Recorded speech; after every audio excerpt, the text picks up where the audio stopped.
Last class में हमने पढ़ा था, हमने स्टार्ट कर दिया था एक्सेप्शन हैंडलिंग, और हमने क्या क्या देखा था वापस थोड़ा सा एक बार रिकैप कर लेते हैं। हाँ, हमने एक्सेप्शन हैंडलिंग में देखा what is exception, then exception क्या है, जहाँ एक्सेप्शन क्लास है, किस टाइप के एक्सेप्शंस होते हैं ये अभी हमने देखा। देन एक्सेप्शन को हैंडल कैसे किया जाता है वो भी हमने देखा। अच्छा, एक्सेप्शन को हैंडल करने का हमने चालू कर दिया था। 5 कीवर्ड्स हैं एक्सेप्शन को हैंडल करने के लिए। Try, catch, finally, throw and throws. तो जिसमें से हमने ट्राई और कैच ये लास्ट क्लास में हमने देख लिया था। एक बार यहाँ से हम स्टार्ट कर देते हैं। ट्राई ब्लॉक में वो कोड लिखा जाता है जिसमें एक्सेप्शन आता हो। ट्राई ब्लॉक को मेथड में आप यूज कर सकते हो। ट्राई के बाद कैच या फाइनली होना जरूरी है। फिर आते हैं catch block. Catch block exception को हैंडल करने में यूज किया जाता है। कैच ब्लॉक को ट्राई ब्लॉक के बाद ही लिखा जाना चाहिए।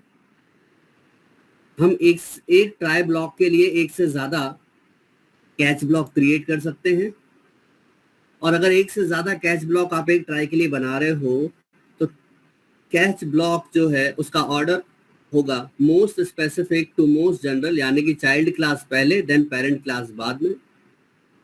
फिर हमने एक और पॉइंट देखा कि अगर आप एक से ज्यादा कैच ब्लॉक बना रहे हो तो एक बार में एक ही एक्सेप्शन ऑकर होगा और एक बार में एक ही कैच ब्लॉक वर्क करेगा। ठीक है, तो ये हमने लास्ट क्लास में हमने देखा था और इसके हमने प्रोग्राम्स बनाए थे। आई होप आपने भी एग्जांपल्स अपने सिस्टम में क्रिएट करे होंगे। आज की क्लास की शुरुआत, आज की क्लास थोड़ी सी बड़ी रहेगी, है ना। मैं पहले से आपको बता देता हूँ, थोड़ी सी बड़ी रहेगी। टाइम को थोड़ा सा एक्सटेंड करना पड़ेगा हमें।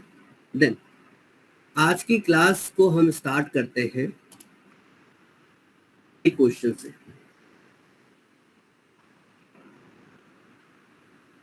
क्वेश्चन क्या है मैं एक बार आपको बता देता हूँ, और उस क्वेश्चन के बेसिस पे हम अपना जो काम है, जितना भी हमने पढ़ा है वो हम और भी अच्छे से सीख पाएंगे। अच्छा जी, चलिए क्वेश्चन है get input string. Get input string from user and parse it to integer.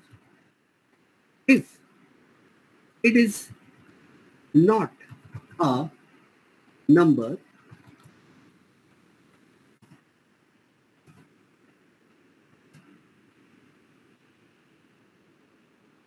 then it will throw number format exception. Catch and print and print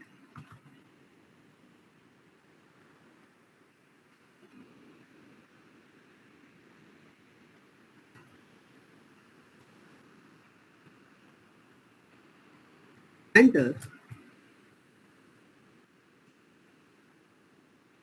input is not a valid format for an integer,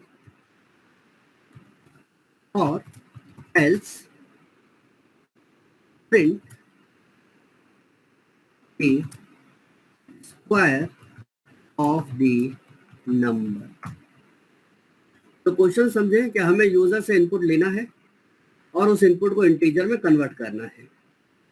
अगर जो number है जो user से हमने string लिया है वो integer नहीं निकला तो नंबर फॉर्मेट एक्सेप्शन से हमें हैंडल करवाना है, और वहां पर क्या लिखवाना है, enter input is not a valid format for an integer. तो ये कैच ब्लॉक में हमने लिख दिया। लेकिन अगर कोई एक्सेप्शन नहीं आया तो उस नंबर का स्क्वायर हमें प्रिंट करवाना होगा। ठीक है, तो ये हमारा प्रोग्राम है।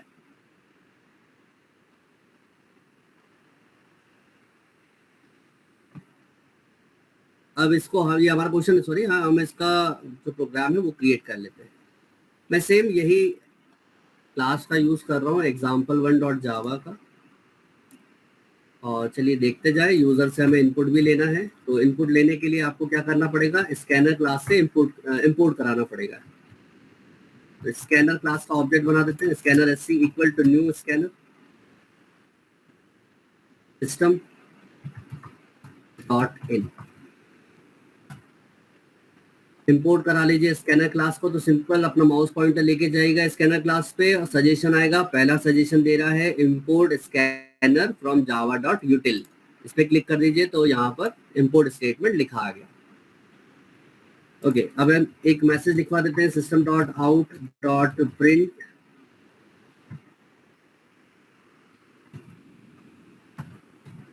एंटर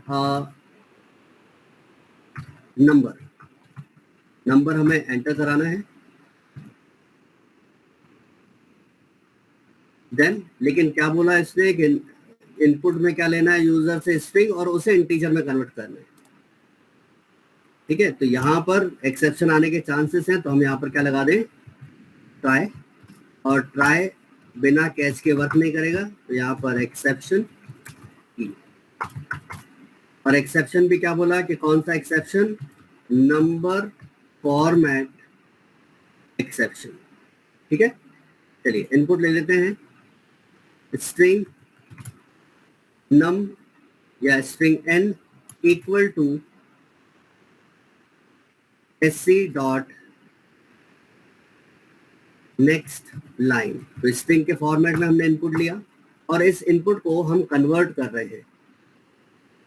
इस इनपुट को हम कन्वर्ट कर देंगे इंटीजर में, तो int num equal to integer dot parse int N.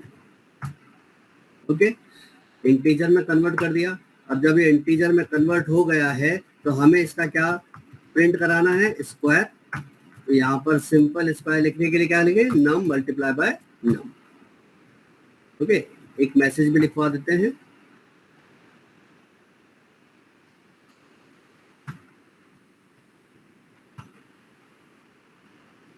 Square of या स्क्वायर, सिंपल स्क्वायर ही लिख दो, है ना। और अगर एक्सेप्शन आता है तो क्या प्रिंट कराने का बोला उसने, अगर एक्सेप्शन आता है तो ये मैसेज प्रिंट कराने का बोला। तो इस मैसेज को हम प्रिंट करा लेते हैं। ठीक है, चलिए अब हम इनपुट ले लेते हैं, राइट क्लिक करें और रन कराते हैं प्रोग्राम को। तो run as Java application enter a number. तो नंबर हम दे देते हैं 4 और 4 का स्क्वायर कितना होता है, 16। तो यहाँ पर आंसर क्या आएगा, स्क्वायर कितना है इसका, 16। ओके, वापस हम रन कराते हैं, रन एप्लीकेशन, और यहाँ पर मैं लिख देता हूँ जेम्स। अब जेम्स तो कोई नंबर है नहीं, तो क्या देगा, enter input is not a valid format for an integer. ठीक है, तो जो आपने इनपुट दिया था वो इंटीजर फॉर्मेट में नहीं है। क्लियर, तो ये हमारा प्रोग्राम बन गया। लेकिन सर अब एक और बात, ये मैं एक तरीका बता रहा हूँ, वे वन। अगला तरीका अभी कि सर ये तो मैसेज लिख देगा, लेकिन हमें मैसेज नहीं चाहिए, हमें तो इनपुट वैल्यू चाहिए। तो अब सिंपली यहाँ पर क्या करें, यहाँ पर एक बना देते हैं void get square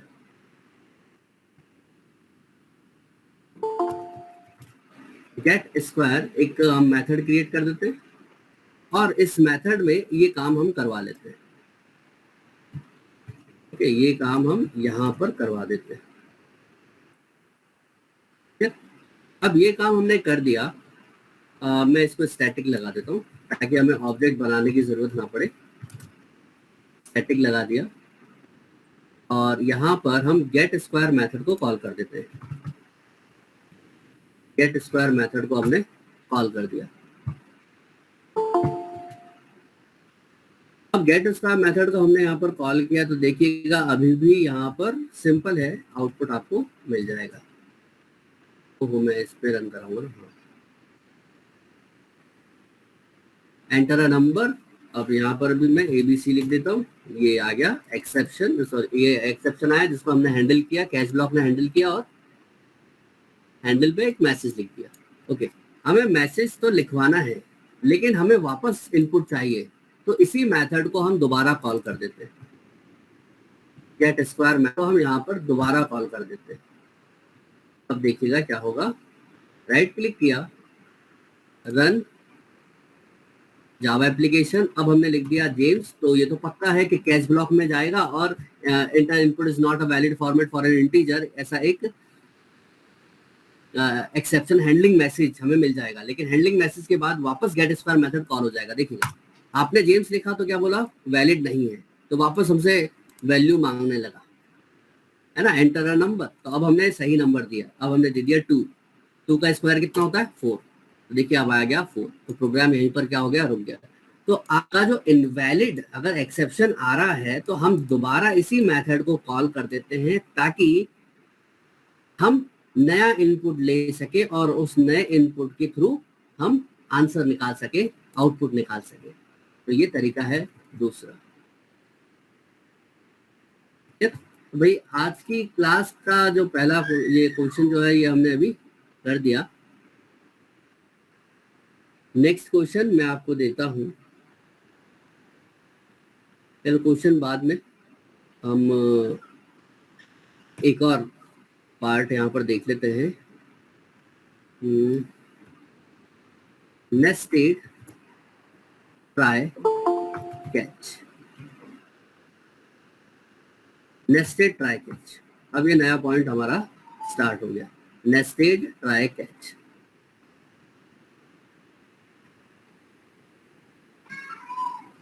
okay, nested try catch मतलब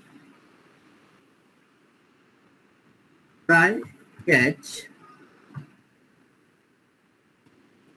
inside the another try catch.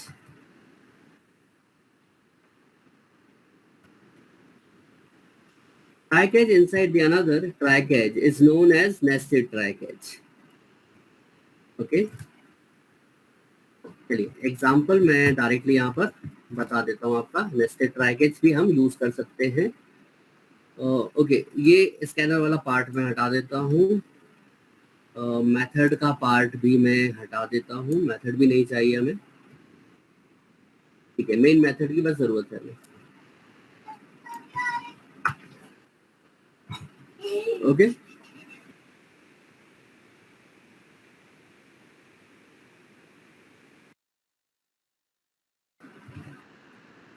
हाँ जी, तो एक प्रोग्राम यहाँ पर हम क्रिएट करे हैं। सबसे पहले ट्राई, और ट्राई का ये बना दिया हमने catch,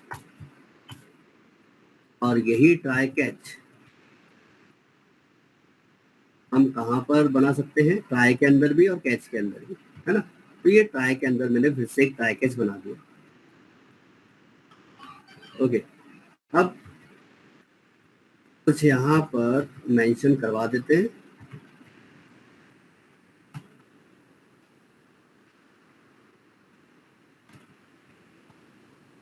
going to divide 10 in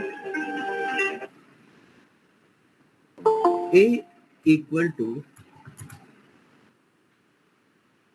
45 divided by 0,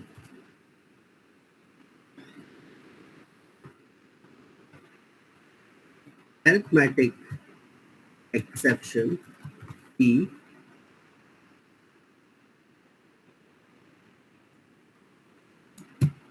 और यहाँ पर इस रेफरेंस ऑब्जेक्ट ई को हम प्रिंट करा देते हैं, ठीक है।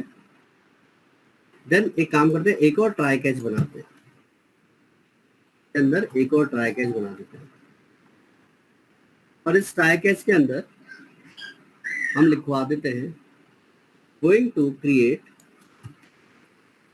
an array, और एक array हम यहाँ पर बना देते हैं int array arr equal to new int with size 5. arr of fifth index पर वैल्यू स्टोर करवाना है हमें 100, और अगर कोई एक्सेप्शन आता है तो एक्सेप्शन कौन सा हो, array index out of bounds exception, और array index out of bounds exception के रेफरेंस ऑब्जेक्ट को हमने यहाँ पर प्रिंट करा लिया। अगर इस ट्राई ब्लॉक में देखिए, ये आउटर ट्राई ब्लॉक है ना, ये आउटर ट्राई ब्लॉक के अंदर 2 ट्राई कैच है, और इस आउटर ट्राई ब्लॉक का ये है कैच पार्ट, तो यहाँ पर मैं लिख देता हूँ एक्सेप्शन ई, और अगर कोई एक्सेप्शन आता है तो इस एक्सेप्शन क्लास का ऑब्जेक्ट प्रिंट करा दे। तो ये हमारा एक पूरा प्रोग्राम बनके तैयार हो गया। एक बार आप इसको थोड़ा सा घूर घूर के देखिए और बताइए कि आउटपुट क्या आएगा।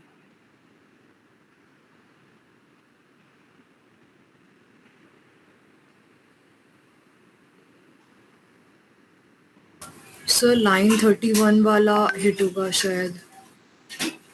लाइन 31 वाला प्रिंट होगा।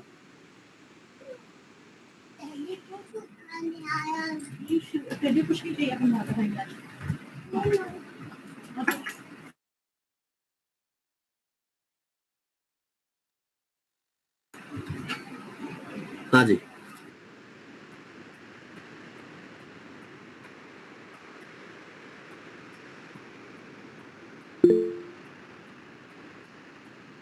लाइन नंबर 31 ही प्रिंट होगा ऐसा बोल रहे हैं सब लोग, लेकिन मेरे को लग नहीं रहा है कि लाइन 31 प्रिंट होगा। गोइंग टू डिवाइड देखिएगा, कैच, उसका कैच ब्लॉक देखिएगा वापस आते हैं। ओके, सबसे पहले ये ट्राई देखो, इसके ऊपर तो मेथड है, मेथड कॉल होगा, है ना। तो सबसे पहले ये ट्राई, आउटर ट्राई ब्लॉक,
ये अब जैसे कि मैं आपको यहाँ पर बताता हूँ, मुझे एक रीड ऑपरेशन परफॉर्म करना है, तो मैंने फाइल को यहाँ पर किया ओपन, मैंने यहाँ पर रीड ऑपरेशन परफॉर्म किया, एंड अब मुझे फाइल को क्लोज करना है। अब देखिएगा ध्यान से, फाइल को ओपन किया, कोई एक्सेप्शन नहीं आया, ठीक है, फाइल खुली हुई है। देन रीड ऑपरेशन परफॉर्म किया, तो यहाँ पर क्या आया, एक्सेप्शन। अब हमको पता है जैसे एक्सेप्शन आता है तो प्रोग्राम क्या हो जाता है, स्टॉप। तो जब रीड ऑपरेशन परफॉर्म किया तो यहाँ पर कोई एक्सेप्शन जनरेट हो गया, अब प्रोग्राम यहीं पर ही रुक गया। अब इस बीच में किसी दूसरे यूजर ने हमारे इस फाइल को एक्सेस किया, तो फाइल क्या मिली वहां पर, ओपन, और जो चेंजेस अप्लाई करना था वो अप्लाई नहीं हुआ। तो यहाँ पर क्या है, जो फाइल क्लोज वाला जो काम है वो आप पहले से ही डन करके रखिए, चाहे मेरा ऑपरेशन चले या ना चले, मेरी फाइल क्लोज हो जानी चाहिए। मेरा ऑपरेशन चाहे हो चाहे ना हो, अगर हो उसके बाद फाइल क्लोज हो जाए, अगर ऑपरेशन परफॉर्म नहीं हो रहा है तो भी फाइल क्लोज हो जाए। तो ये जो कोड है ये कहाँ पर लिख दो आप, फाइनली ब्लॉक में। तो फाइनली ब्लॉक में जो भी कोड लिखोगे वो हमेशा एग्जीक्यूट होगा, चाहे एक्सेप्शन हैंडल हो चाहे ना हो। तो क्या लिख दे, finally block is always executed whether exception is handled or not। तो फाइनली ब्लॉक में लिखा हुआ कोड हमेशा एग्जीक्यूट हो जाता है अगर एक्सेप्शन हैंडल हो चाहे ना हो, ठीक है, एक्सेप्शन हैंडल हो चाहे ना हो, फाइनली ब्लॉक में लिखा हुआ कोड हमेशा एग्जीक्यूट हो जाता है। फाइनली ब्लॉक को कहां लिख सकते हैं, फाइनली ब्लॉक follows try और कैच ब्लॉक। तो फाइनली ब्लॉक को ट्राई ब्लॉक के बाद में या कैच ब्लॉक के बाद में लिखा जाना चाहिए। ओके, अब नेक्स्ट पॉइंट आता है, तो जैसे कि ट्राई ब्लॉक हम एक बना सकते हैं एक्सेप्शन के लिए, कैच ब्लॉक हम मल्टीपल बना सकते हैं। तो क्या फाइनली ब्लॉक भी मल्टीपल बना सकते हैं, तो आंसर है नो। तो for each try block there can be 0 और 1, सॉरी ऐसा लिख देते 0 और more catch block, but only one finally block। भाई एक ट्राई ब्लॉक के लिए आप 0 कैच ब्लॉक या मोर देन 0 कैच ब्लॉक आप रख सकते हो, लेकिन फाइनली ब्लॉक आप एक ही रख सकते हो। क्लियर? अब नेक्स्ट है, अगर प्रोग्राम टर्मिनेट नहीं हुआ, यानी कि कोई एक्सेप्शन आया और प्रोग्राम वहीं स्टॉप हो गया, तो उस केस में फाइनली ब्लॉक को रन कौन करवाएगा? आप खुद ही सोचिए, अगर कोई एक्सेप्शन आ जाता है, बीच में प्रोग्राम रुक गया, तो फाइनली ब्लॉक ऑलवेज एग्जीक्यूटेड ये कैसे हो पाएगा? तो वो काम कौन करेगा? जेवीएम। तो यहां पर एक और point, if we don't handle the exception before terminating the program, JVM executes finally block अगर है तो इसकी जगह क्या लिख दें, if any, अगर हो तो। ठीक है, नहीं बना रहे, देखो या तो बना सकते हो या तो नहीं बना सकते। अगर है तो जेवीएम उसे कॉल कर देगा, अगर नहीं है तो कोई बात ही नहीं है।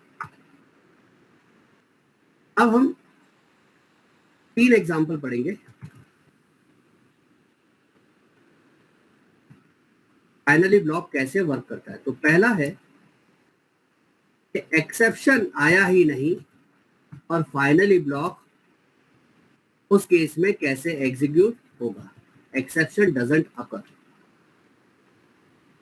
एक्सेप्शन अकर हुआ ही नहीं। दूसरा एग्जाम्पल हम पढ़ेंगे कि एक्सेप्शन अकर तो हुआ लेकिन हैंडल नहीं हुआ। Exception occur and not handled. और तीसरा एग्जाम्पल हम पढ़ेंगे फाइनल ब्लॉक कैसे वर्क करता है, जिसमें एक्सेप्शन आया और हैंडल भी हो गया। तो exception occur and handled, exception आया और हैंडल भी हो गया। तो 3 केस है हमारे पास फाइनली ब्लॉक को एग्जीक्यूट करवाने के लिए कि फाइनली ब्लॉक कब एग्जीक्यूट होगा। अगर एक्सेप्शन आया ही नहीं तो फाइनली ब्लॉक कैसे एग्जीक्यूट होगा। एक्सेप्शन आया और उसको हैंडल नहीं किया तो फाइनली ब्लॉक कैसे एग्जीक्यूट होगा। देन एक्सेप्शन आया और उसको हैंडल भी कर लिया तो फाइनली ब्लॉक कैसे एग्जीक्यूट होगा। क्लियर। तो ये 3 एग्जाम्पल है, जिसमें सबसे पहला example exception doesn't occur, exception आया ही नहीं तो फाइनली ब्लॉक कैसे एग्जीक्यूट होगा, इसे हम देख लेते हैं।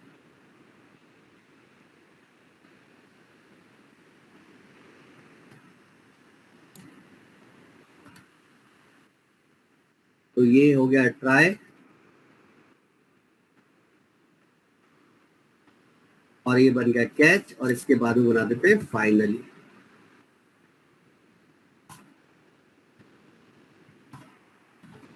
फाइनली और फाइनली में सिंपल एक मैसेज हम लिखवा देते हैं, ऑलवेज एग्जीक्यूटेड।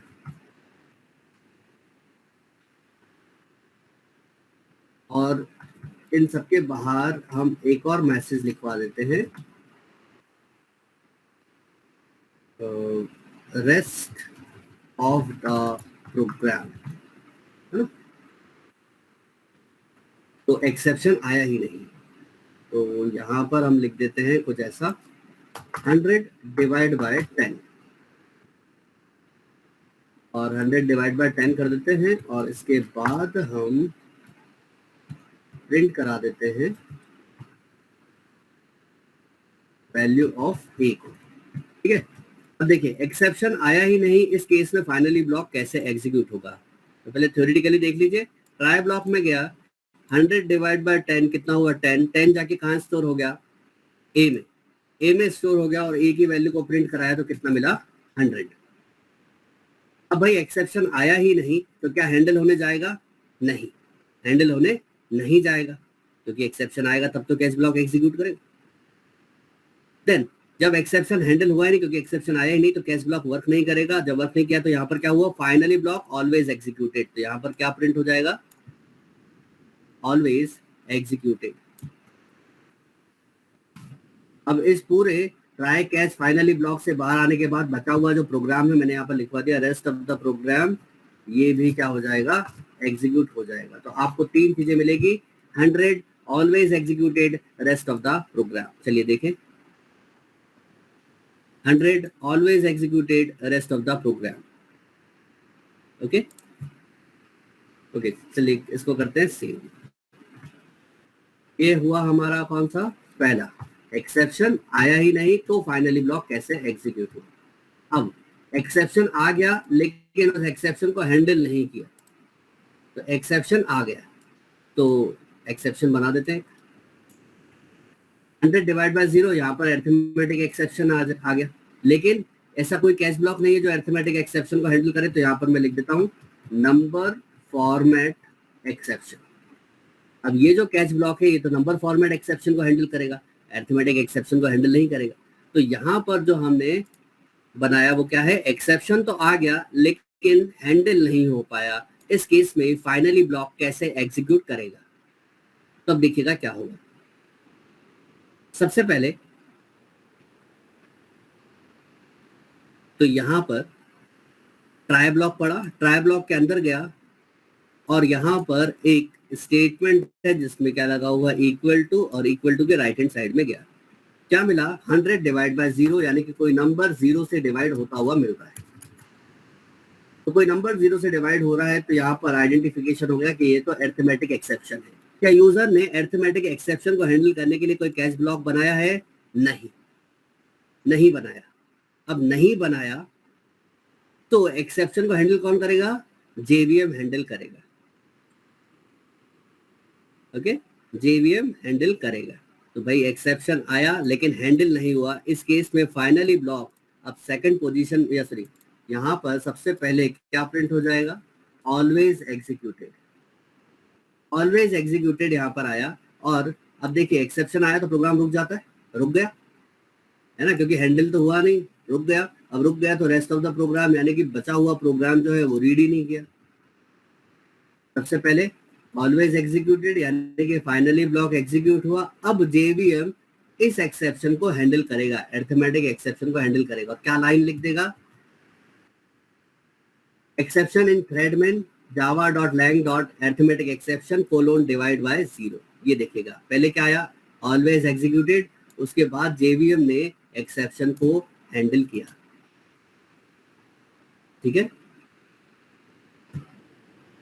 पहला ये और दूसरा जेवीएम हैंडल, जेवीएम का हैंडलिंग कोड।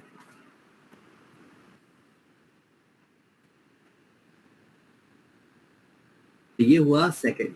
एक्सेप्शन तो आ गया लेकिन हैंडल नहीं किया, उस केस में ये आउटपुट हमें मिल रहा है। ये फाइनली ब्लॉक एग्जीक्यूट हुआ, देन जेवीएम ने इस अरिथमेटिक एक्सेप्शन को अपने अकॉर्डिंग हैंडल किया। अब तीसरा है कि एक्सेप्शन आया और हैंडल भी हो गया। ठीक है, एक्सेप्शन आया, ट्राई ब्लॉक में दिख रहा होगा आपको एक्सेप्शन, और एक्सेप्शन हैंडलिंग भी यहाँ पर होगी। तो देखिए क्या होगा, ट्राई ब्लॉक अंदर गए, यहाँ पर एक्सेप्शन जनरेट हुआ, अरिथमेटिक एक्सेप्शन। तो क्या यूजर ने अरिथमेटिक एक्सेप्शन को हैंडल करने के लिए कोई कैच ब्लॉक बनाया है? तो आंसर मिला यस। तो ये कैच ब्लॉक एग्जीक्यूट हुआ। और जैसे ये कैच ब्लॉक एग्जीक्यूट हुआ तो यहाँ पर ऑब्जेक्ट प्रिंट करा रहे हो आप अरिथमेटिक एक्सेप्शन का, तो क्या लिख देगा? java.lang.arithmetic_exception। क्लास का नाम लिख देता है, क्लास का नाम लिख दिया।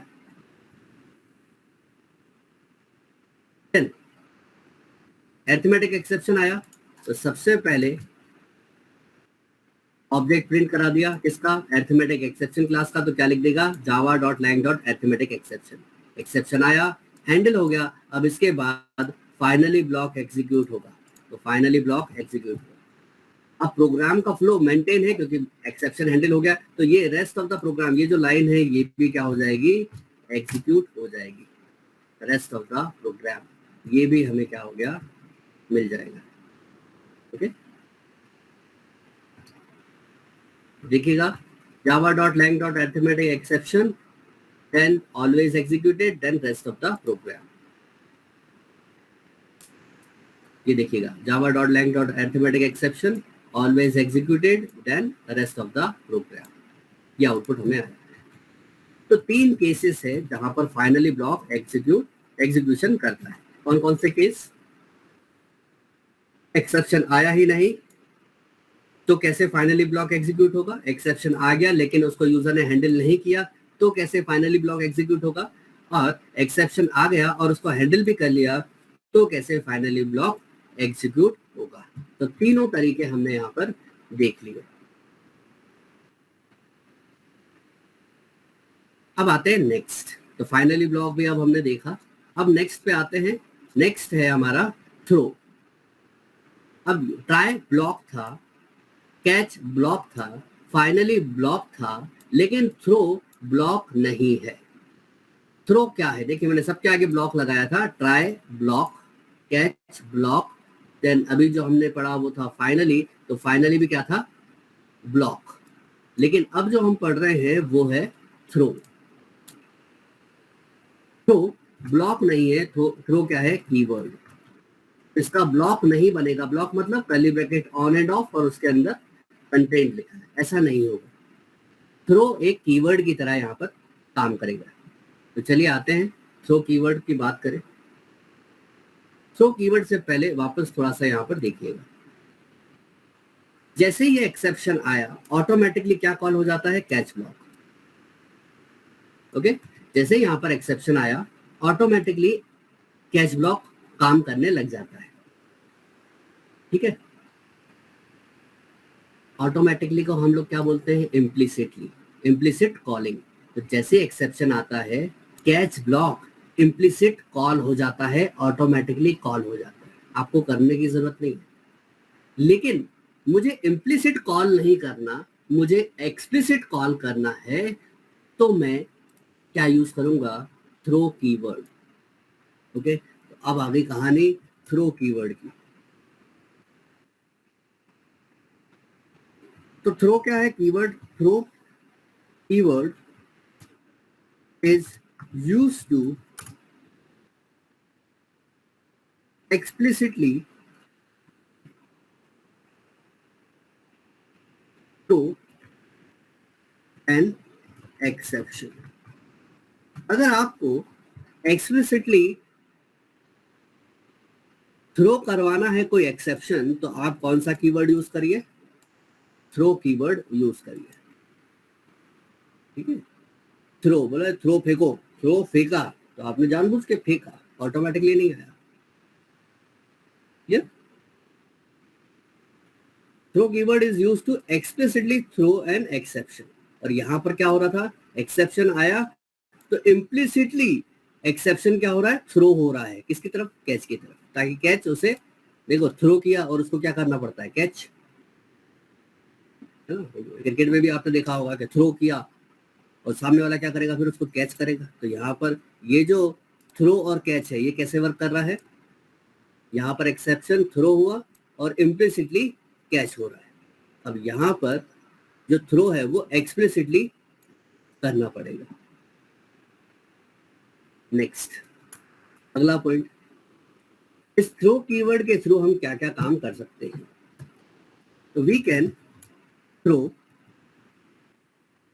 either checked and either checked or unchecked exception।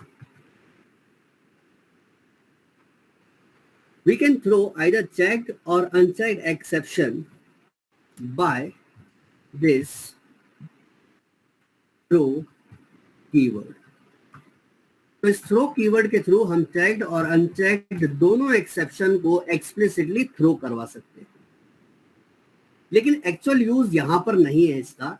इस थ्रो कीवर्ड का एक्चुअल यूज है कस्टमाइज एक्सेप्शन को थ्रो करवाना। कस्टमाइज मतलब यूजर द्वारा बनाया गया एक्सेप्शन क्लास।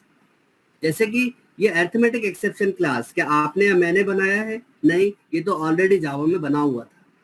लेकिन हम ऐसी क्लास बनाए, हम ऐसा एक्सेप्शन, हम खुद का एक्सेप्शन क्लास बना लें, तो उसको क्या बोलेंगे, कस्टमाइज एक्सेप्शन, कस्टम एक्सेप्शन या यूजर डिफाइंड एक्सेप्शन क्लास। और इस यूजर डिफाइंड या कस्टम एक्सेप्शन को कॉल करने के लिए, एक्सप्लिसिटली कॉल करने के लिए, थ्रो करवाने के लिए हम थ्रो कीवर्ड का यूज करते हैं। तो यहाँ पर लिख देते द थ्रो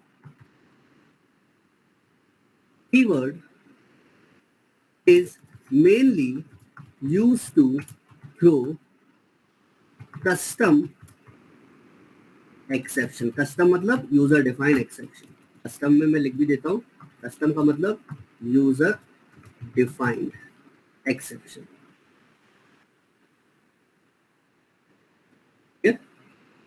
तो थ्रो कीवर्ड के बारे में ये इंफॉर्मेशन हमें मिली। अब नेक्स्ट आते हैं, ये थ्रो कीवर्ड है, ब्लॉक तो है नहीं, ये कीवर्ड है।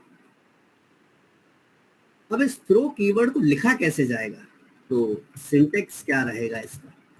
आपको थ्रो करवाना है तो किसको थ्रो करवाओगे, ऑब्जेक्ट ऑफ एक्सेप्शन क्लास। और कब एक्सेप्शन क्लास थ्रो होगी, रन टाइम पे, ये तो हमने कल ही पढ़ा हुआ था। तो आपको लिखना क्या है, थ्रो, और नेमलेस ऑब्जेक्ट बना लीजिए। नेमलेस ऑब्जेक्ट कैसे बनता है, न्यू देन कंस्ट्रक्टर का नाम। Okay, new then exception class का नाम, यानी कि यहां पर इसका कंस्ट्रक्टर बना दीजिए। और इस कंस्ट्रक्टर में आप क्या पास कर दीजिए, एक्सेप्शन की डेफिनेशन। ओके, जैसे कि मैं इसका एग्जांपल आपको एक क्रिएट करके बताता हूं। एग्जांपल, मुझे अरिथमेटिक एक्सेप्शन थ्रो करवाना है, तो क्या लिखेंगे, थ्रो न्यू अरिथमेटिक एक्सेप्शन, और वहां पर डेफिनेशन क्या लिखी आती है, divide by zero slash by zero आती है ना, यहाँ पर हम लिख देते हैं इनवैलिड डेटा। ओके, अब वो डिवाइड बाय जीरो की जगह हमने डेफिनेशन को क्या कर दिया, चेंज कर दिया, इनवैलिड डेटा कर दिया। तो थ्रो न्यू, देन कंस्ट्रक्टर का नाम, और कंस्ट्रक्टर में एक स्ट्रिंग वैल्यू आपको पास करनी पड़ेगी जो क्या कहलाएगी, एक्सेप्शन डेफिनेशन। ओके, चलिए अब मेन इसका एग्जांपल हम क्रिएट करें, और पहले तो मैं एक्सप्लिसिटली कैसे थ्रो होता है वो बता देता हूँ।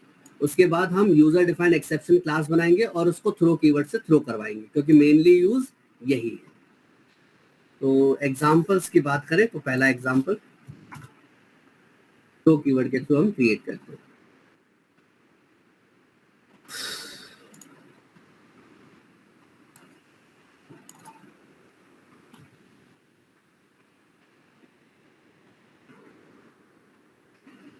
ओके, मैं एक मेथड बना देता हूँ, स्टैटिक वॉइड टैग, और इसमें हम डाल देते हैं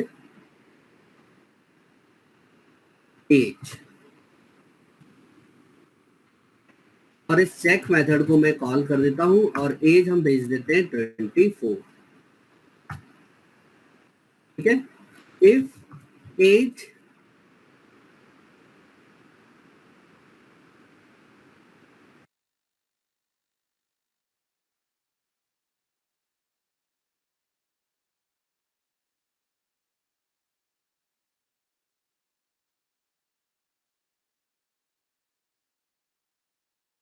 अठारह, डेफिनेशन क्या भेज दे, age is not valid, age is not valid, age valid नहीं।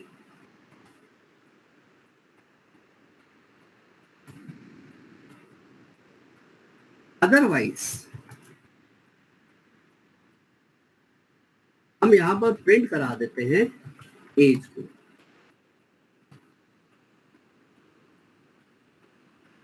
योर एज इज, और कॉन्कैट कर देते हैं एज से। ठीक है, अब देखिए चेक 24, क्या भेजा, चेक मेथड में 24, एज कितना हुआ 24, क्या 24 छोटा या बराबर है क्या 18 के, फॉल्स, फॉल्स है तो कहाँ गया, एल्स पे, और एल्स पे गया तो क्या लिख देगा, योर एज इज 24। ओके, देखिएगा योर एज इज 24, लेकिन हम कोई ऐसी वैल्यू डाल देते हैं जो फिल्टरेशन में दिक्कत करेगी, जैसे कि 12, फिल्टरेशन में दिक्कत आ गई, कैसे, वैलिड एज चाहिए थी लेकिन अब ये इनवैलिड हो गया, कैसे, 12 क्या छोटा है 18 से, हाँ जी है तो हमने एक्सप्लिसिटली किसको थ्रो कर दिया, अरिथमेटिक एक्सेप्शन को, और मैसेज क्या आ गया, एज इज नॉट वैलिड। देखिएगा हमने एक्सप्लिसिटली थ्रो कर दिया, एक्सेप्शन यहाँ आया नहीं था, हमने उसको जबरदस्ती थ्रो करवा दिया। देखिए यहाँ पर देखिएगा एक्सेप्शन इन थ्रेड में कौन सा एक्सेप्शन आया है, java.lang.arithmetic एक्सेप्शन, और यहां पर क्या लिखवा दिया, age is not valid, age is not valid, age valid नहीं, ये हमारी डेफिनेशन। तो देखिए डेफिनेशन में चेंज आया। ओके, तो इस तरीके से हम एक्सप्लिसिटली, यहाँ पर एक्सेप्शन कोई आया नहीं था, हमने जबरदस्ती थ्रो करवा दिया। ओके, ये पहला एग्जांपल। लेकिन सर यहाँ पर तो आपने ट्राई कैच तो यूज किया ही नहीं है। अब जब ट्राई कैच यूज नहीं किया, इसका मतलब है ये जो एक्सेप्शन है वो किसने जनरेट किया, जेवीएम ने, है ना। जब एक्सेप्शन आया उसको हैंडल नहीं किया तो जेवीएम वर्क करता है। अब हम ट्राई कैच लगा के इस प्रोग्राम को दोबारा बनाते हैं। तो एग्जांपल 2, मैं यहां पर इस जगह पे ट्राई बनाता हूं, और इसको मैं ट्राई के अंदर डाल देता हूं। इस कंटेंट को ट्राई के अंदर डाल देते हैं। एंड कैच ब्लॉक मैं यहाँ पर क्रिएट कर रहा हूँ, और ये कैच ब्लॉक कौन से क्लास को हैंडल करेगा? अरिथमेटिक एक्सेप्शन ई। देन यहाँ पर हम प्रिंट करा देते हैं वैल्यू ऑफ ई। ई मतलब अरिथमेटिक एक्सेप्शन का ऑब्जेक्ट। अब देखिएगा वापस, ये जो एक्सेप्शन हैंडलिंग करी है किसने करी? जेवीएम ने। लेकिन अब ये एक्सेप्शन हैंडलिंग कौन करेगा? यूजर। तो ट्राई में एक्सेप्शन आया, उसको हैंडल कौन करेगा? Catch block. और कैच ब्लॉक अपने अकॉर्डिंग इसको हैंडल करेगा। चलिए देखिए, अब देखिएगा जेवीएम के एक्सेप्शन हैंडलिंग और हमने जो एक्सेप्शन हैंडलिंग करी उसमें क्या डिफरेंस है? क्लास का नाम, क्योंकि आप जरूर आएगा। और यहाँ पर जो आपने एक्सेप्शन की डेफिनेशन डाली वो क्या है? Age is not valid. तो ये एक्सेप्शन डेफिनेशन जो आपने थ्रो करवाई थी वो यहाँ पर जाके क्या हो गई? एक्सेस हो गई। क्लियर? तो ये डिफरेंस है ट्राई कैच और without try catch. Without try catch JVM exception को हैंडल करेगा, और ट्राई कैच मतलब यूजर खुद एक्सेप्शन को हैंडल करवा रहा है। तो ये दो एग्जांपल ध्यान रखिएगा, ट्राई कैच के साथ और विदाउट ट्राई कैच के साथ थ्रो कीवर्ड कैसे वर्क करता है। तो हमने यहाँ पर सीखा एक्सप्लिसिटली, यानी कि जबरदस्ती हमने थ्रो करवा दिया अरिथमेटिक एक्सेप्शन, है ना। अब नेक्स्ट है कि थ्रो कीवर्ड मेनली कहां पर यूज होता है? यूजर डिफाइंड एक्सेप्शन को थ्रो करवाने के लिए। तो यूजर डिफाइंड एक्सेप्शन को कैसे थ्रो करवा सकते हैं? तो हम एक क्लास बना लेते हैं, हम एक खुद की क्लास बना देते हैं, यूजर डिफाइंड एक्सेप्शन क्लास। तो how can we create user defined exception class? तो अगला पॉइंट अपना यही है।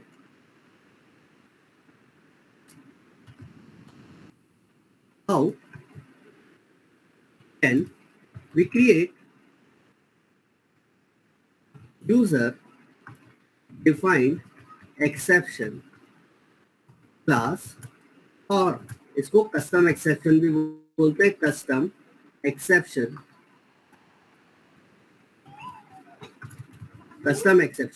क्लास। ओके,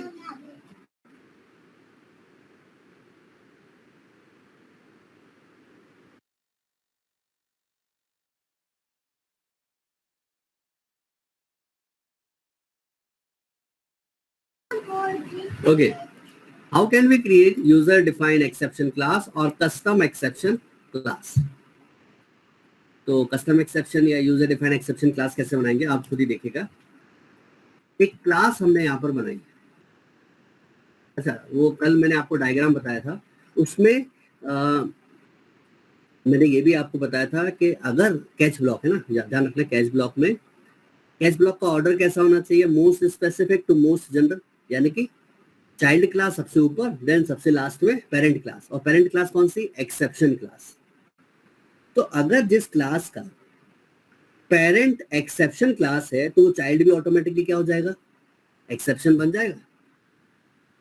जैसे कि एक क्लास हम यहाँ पर क्रिएट कर देते हैं, क्लास यहाँ पर क्रिएट कर देते हैं मोबाइल। ये मोबाइल क्लास जो है ये नॉर्मल क्लास है, ठीक है। लेकिन मैं इसको बोलता हूं कि मोबाइल तेरा पेरेंट है एक्सेप्शन क्लास। तो इस मोबाइल क्लास का पेरेंट कौन है? Exception class. तो जब मोबाइल क्लास का पेरेंट एक्सेप्शन है तो ऑटोमेटिकली चाइल्ड भी क्या बन जाएगा? एक्सेप्शन क्लास बन जाएगा ना। जिसका पेरेंट एक्सेप्शन है तो चाइल्ड भी ऑटोमेटिकली क्या हो जाएगा? Exception class. तो यहां पर आपको क्या करना पड़ेगा? X tends exception.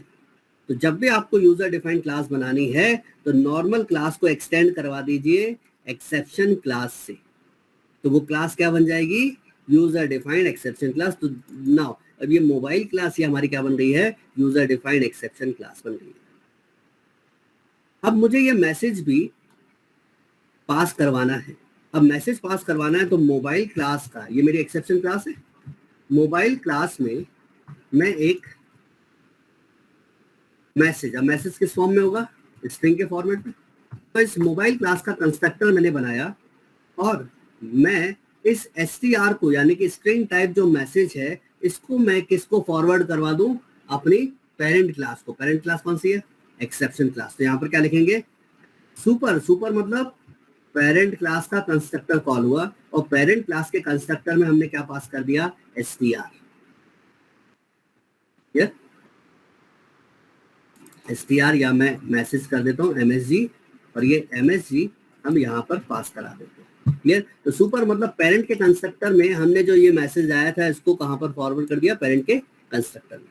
ठीक है, तो इस तरीके से यूजर डिफाइंड एक्सेप्शन क्लास बनाई जाती है। क्लियर?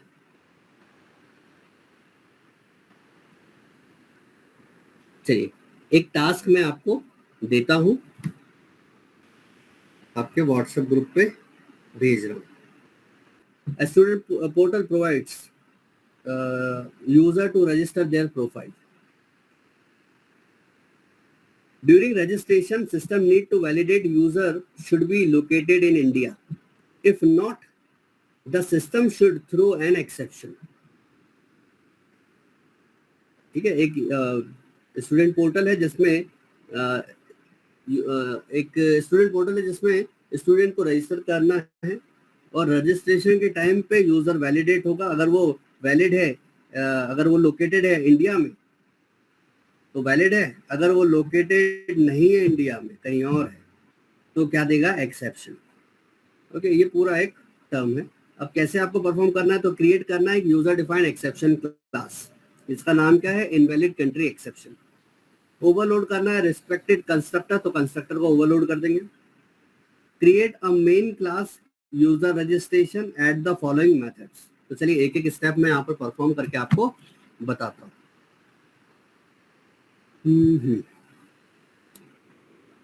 सबसे पहले क्या बोला कि एक यूजर डिफाइंड एक्सेप्शन क्लास बना लीजिए और क्लास का नाम क्या रखने का बोला, invalid country exception, invalid country exception class. ठीक है, अब ये तो नॉर्मल क्लास है, मुझे इसको एक्सेप्शन क्लास बनाना है तो क्या करना पड़ेगा, एक्सटेंड्स एक्सेप्शन। तो इसका पेरेंट कौन है, एक्सेप्शन क्लास, तो चाइल्ड भी ऑटोमेटिकली क्या हो गया है, एक्सेप्शन क्लास। ठीक है, अब नेक्स्ट आता है, क्या बोला कि यहाँ पर इसके कंस्ट्रक्टर को आप पेरेंट के कंस्ट्रक्टर को कॉल कर दीजिए। तो पेरेंट के कंस्ट्रक्टर को हम कॉल करेंगे तो सबसे पहले इनवैलिड कंट्री एक्सेप्शन जो है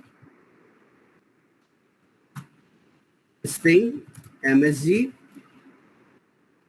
तो यहां से हम मैसेज कहां पर कॉल कर दे, सुपर को, सुपर मतलब एक्सेप्शन क्लास को, यही मैसेज हम फॉरवर्ड कर देते हैं। तो इनवैलिड कंट्री एक्सेप्शन, ये यूजर डिफाइंड एक्सेप्शन क्लास हमारी तैयार हो गई बनके। अब दूसरा क्या बोला कि एक क्रिएट करिए मेन क्लास। मेन क्लास मतलब जिसमें मेन मेथड हो, तो एक क्लास हम क्रिएट कर देते हैं, इसमें मेन मेथड रखना है। क्या नाम रखना है, क्या लिखा हुआ है इसमें, यूजर रजिस्ट्रेशन,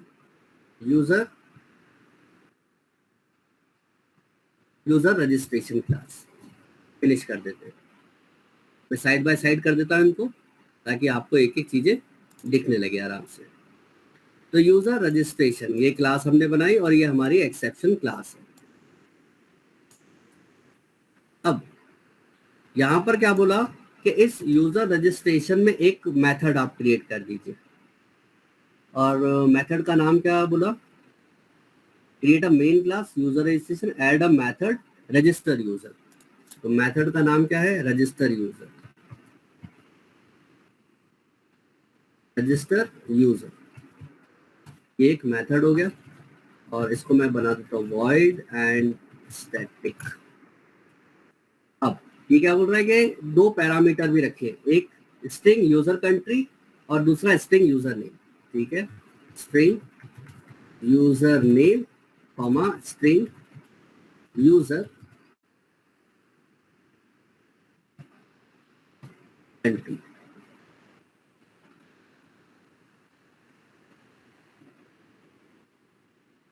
ओके, अब नेक्स्ट क्या बोला इन्होंने कि if user country is not equal to India, अगर यूजर कंट्री नॉट इक्वल है इंडिया के तो वो थ्रो करवा दीजिए इनवैलिड कंट्री एक्सेप्शन।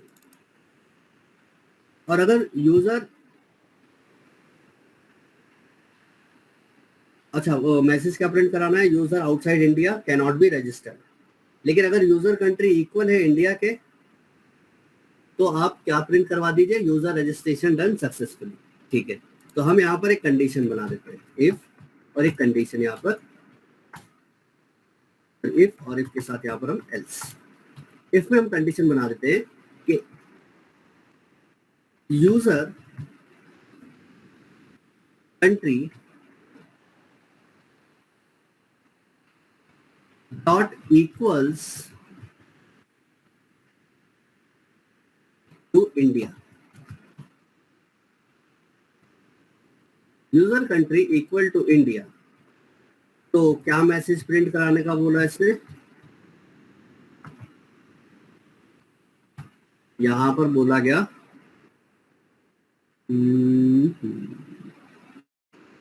अगर इंडिया के इक्वल है तो यूजर रजिस्ट्रेशन डन सक्सेसफुली,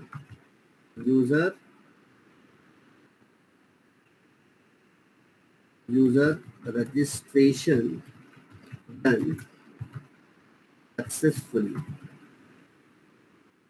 मैं एक काम करता हूँ, इस इफ एल्स को मैं ट्राई कैच में रख देता हूँ, ट्राई, और इसका बना देते हैं कैच, और ये ट्राई में हम ये डाल देते हैं। ओके, मैं इसको और साइड में कर देता हूँ, ये तो बन चुका है क्योंकि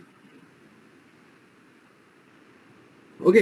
अगर यूजर कंट्री इक्वल टू है इंडिया के तो यूजर रजिस्ट्रेशन डन सक्सेसफुली। लेकिन अगर इक्वल नहीं हुआ तो कहाँ जाएगा, एल्स में। अब एल्स में जाएगा तो हम थ्रो करवा देते हैं, थ्रो न्यू। किससे थ्रो करवा दे, इनवैलिड कंट्री एक्सेप्शन क्लास को, यही बोला।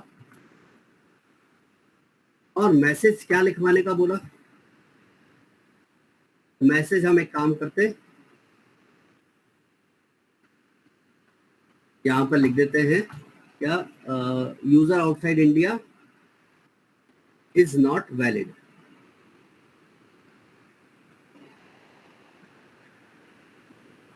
User outside India can not be registered, हाँ, user outside India can not be registered. अब देखिए, आपने यहाँ पर थ्रो करवा दिया किसको, इनवैलिड कंट्री एक्सेप्शन को, तो इसको हैंडल कौन करेगा, ये कैच ब्लॉक।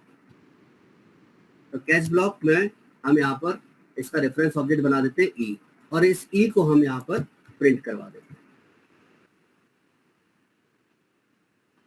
ई को हम प्रिंट करवा देते हैं। ठीक है, अब बचा ये जो मेथड है, इस मेथड को हम कॉल कर देते हैं, रजिस्टर यूजर, और क्या क्या भेजना है इसमें, इस दोनों स्ट्रिंग भेजना है, एक यूजर नेम, दूसरा यूजर कंट्री। ठीक है, तो यहाँ हम भेज देते हैं ABC और भेज देते हैं India, ABC and India. Okay, मैंने यहाँ से कट कर दिया, इसको कॉपी करना था मेरे को। ABC इंडिया हमने भेजा, तो इंडिया अगर आपने भेजा तो यूजर रजिस्ट्रेशन डन सक्सेसफुली ऐसा लिखा आ जाएगा। Okay, user registration done successfully. लेकिन इंडिया की जगह हमने कुछ और लिख दिया, USA। अब USA तो इंडिया के इक्वल नहीं है, तो क्या थ्रो हो जाएगा, कस्टमाइज एक्सेप्शन, ये थ्रो हो जाएगा, इसका ऑब्जेक्ट थ्रो हो जाएगा, और कंस्ट्रक्टर में क्या पास कर दिया आपने, एक्सेप्शन मैसेज, और ये मैसेज भी क्या हो जाएगा, प्रिंट हो जाएगा। तो क्लास का नाम, देन जो इसका मैसेज है वो प्रिंट हो जाएगा।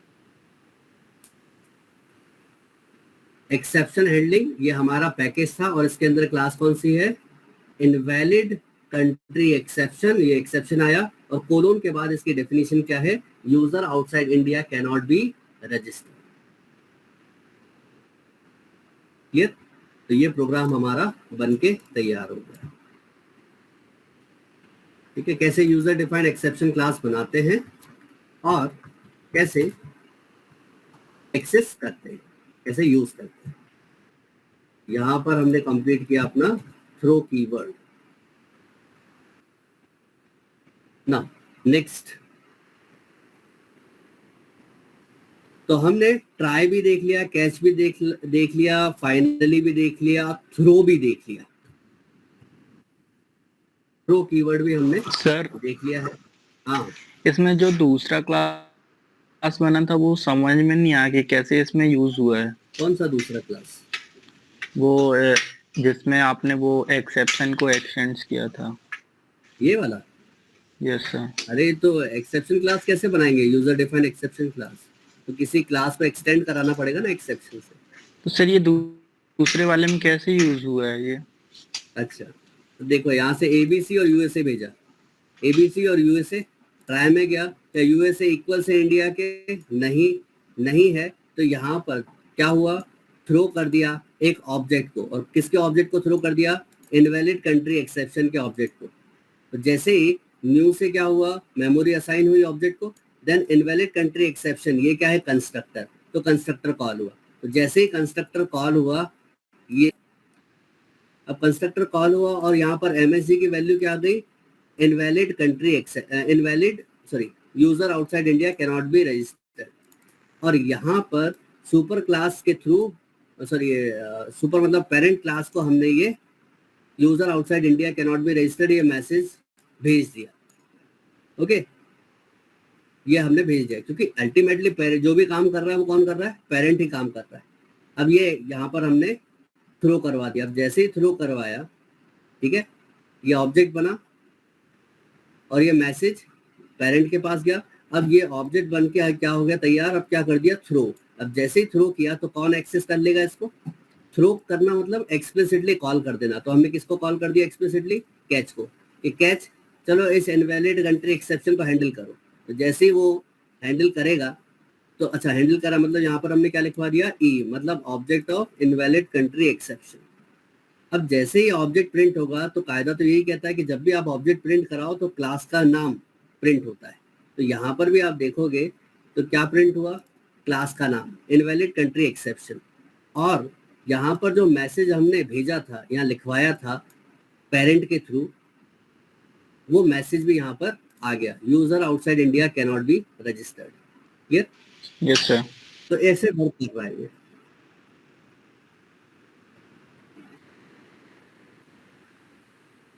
Okay, got it. Now next, throws keyword, ये लास्ट कीवर्ड है थ्रोस। ये भी कीवर्ड है, ब्लॉक नहीं है, ये भी कीवर्ड है। अब थ्रो भी देख लिया, अब बचा हुआ है थ्रोस। थोड़ा सा आपको यहाँ पर चेंज मिलेगा। अब जो थ्रो कीवर्ड है, ये काम कैसे करता है, कहाँ काम करता है? तो ट्राई कैच कैसे काम करता है, फाइनली थ्रो कैसे काम करते हैं, ये तो आपने सीख लिया। अब बचा थ्रोस। तो point number one, throws keyword can be used to delegate the responsibility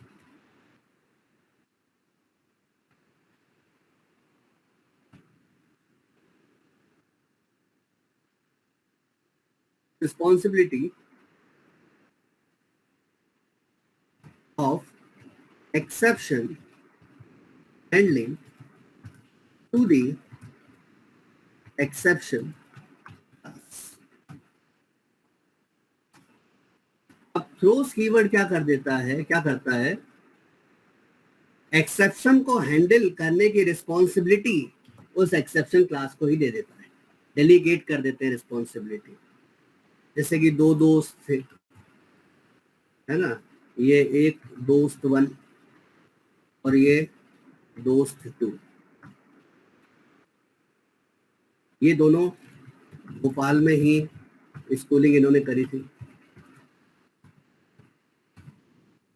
Bhopal में स्कूलिंग करी, लेकिन ये दोनों अब कॉलेज के बाद अलग अलग जगह चले गए। ये चला गया मुंबई और ये भी गया मुंबई, अलग अलग क्या, सेम जगह ही चले गए मुंबई। अब इस दोस्त ने बोला यार मैं 10 दिन की छुट्टी के लिए भोपाल जा रहा हूँ। दोस्त 2 ने कहा कि 10 दिन की छुट्टी के लिए मैं भोपाल जा रहा हूँ। तो इस मुंबई वाले दोस्त ने बोला कि भाई ये जो मिठाई है, ये मुंबई से दोस्त 1 ने रखी मिठाई, और क्या बोला दोस्त 2 को कि यार ये मिठाई जो है ये मेरे घर में भोपाल में दे के आ जा। ठीक है, तो यहाँ पर देखो ये दोस्त 1 खुद मुंबई से भोपाल जा सकता था, लेकिन इसने दोस्त 1 ने दोस्त 2 को क्या कर दिया, एक रिस्पॉन्सिबिलिटी क्या है, मिठाई। दोस्त 1 ने दोस्त 2 को एक रिस्पॉन्सिबिलिटी डेलीगेट कर दी कि भाई तू लेके चला जा, है ना। तो ये रिस्पॉन्सिबिलिटी डेलीगेट करना यही कहलाता है आपका। ये सिंपल सी बात है। इसको एक और एग्जांपल से, जैसे कि आप सेशनल लिख देते हो, है ना, सेशनल लिखते हो ना, सेशनल पेजेस आप भर देते हो। हम लोग क्या करते हैं कि भाई सेशन लास्ट डेट पे सबमिट करना होता है हम लोगों को, तो वो क्या करते हैं कि अपने 10 पेज जो है उसको लिखने हैं, वो खुद नहीं लिखता। वो क्या करता है, 2 पेज अपने ए दोस्त को दे देगा, 2 पेज अपने बी दोस्त को दे देगा, 2 पेज अपने सी दोस्त को दे देगा, और वो सारे दोस्त उसका बेचारे का सेशनल लिख के वापस दे देते। ठीक है, तो यहाँ पर भी क्या हुआ, आपने अपनी रिस्पॉन्सिबिलिटी आपने ए दोस्त, बी दोस्त, सी दोस्त को दे दी कि भाई मेरी रिस्पॉन्सिबिलिटी तुम लोग हैंडल कर लो। यार तो यही कहलाता है throws keyword, to delegate the responsibility to handle the exception to the exception class. Okay, अब थ्रोस कीवर्ड कहां पर यूज कर सकते हैं। थ्रोस कीवर्ड थोड़ा सा ऊपर चल के देखेंगे। थ्रोस कीवर्ड ऊपर देखिए तो आपको मिलेगा एक और, यहाँ पर we can throw either checked और unchecked exception by throw keyword, और यहाँ पर यही लाइन हम लिख देते हैं थोड़ा सा चेंज करके। We can throw only tagged exception by this throws keyword। तो throws keyword से आप कौन सा एक्सेप्शन थ्रो करवा सकते हो, सिर्फ और सिर्फ चेक्ड एक्सेप्शन को ही थ्रो करवा सकते हो, अनचेक्ड एक्सेप्शन थ्रोस कीवर्ड से नहीं थ्रो करवा सकते। ठीक है, तो we can throw only checked exception by this throws keyword. अच्छा, एग्जाम्पल देखें। अब चेक्ड एक्सेप्शन, मैं आपको एक चेक्ड एक्सेप्शन बता देता हूं पहले तो। ये एग्जाम्पल 1 हम ओपन करें, ये सब मैं गायब कर देता हूं। आपने जब भी लाइन पढ़ी होगी तो क्या लिखा आता है, वो एक्सेप्शन इन थ्रेड मेन, है ना। मतलब मेन थ्रेड मतलब मेन मेथड से प्रोग्राम स्टार्ट होता है, थ्रेड वहीं से जनरेट होता है। तो यहां पर हम इस मेन थ्रेड को ही स्लीप करवा देते हैं 1 सेकंड के लिए। तो 1 सेकंड के लिए हम इस मेन थ्रेड को ही स्लीप करवा देते हैं। तो ये जो स्लीप मेथड है, जब हम कॉल करेंगे तो ये एक एक्सेप्शन जनरेट कर देगा कंपाइल टाइम पे ही। देखिए कर रहा होगा क्योंकि एरर दे रहा है। यहां पर कौन सा अनहैंडल्ड एक्सेप्शन, और कौन सा एक्सेप्शन जो हैंडल नहीं किया है वो है इंटरप्टेड एक्सेप्शन। और इंटरप्टेड एक्सेप्शन कौन सा एक्सेप्शन है, चेक्ड एक्सेप्शन। क्लियर, ये चेक्ड एक्सेप्शन है। तो भाई चेक्ड एक्सेप्शन है, और चेक्ड एक्सेप्शन को हैंडल, चेक्ड एक्सेप्शन कब जनरेट होता है, कंपाइल टाइम पे। तो देखिए यहां पर आपको मिल भी गया।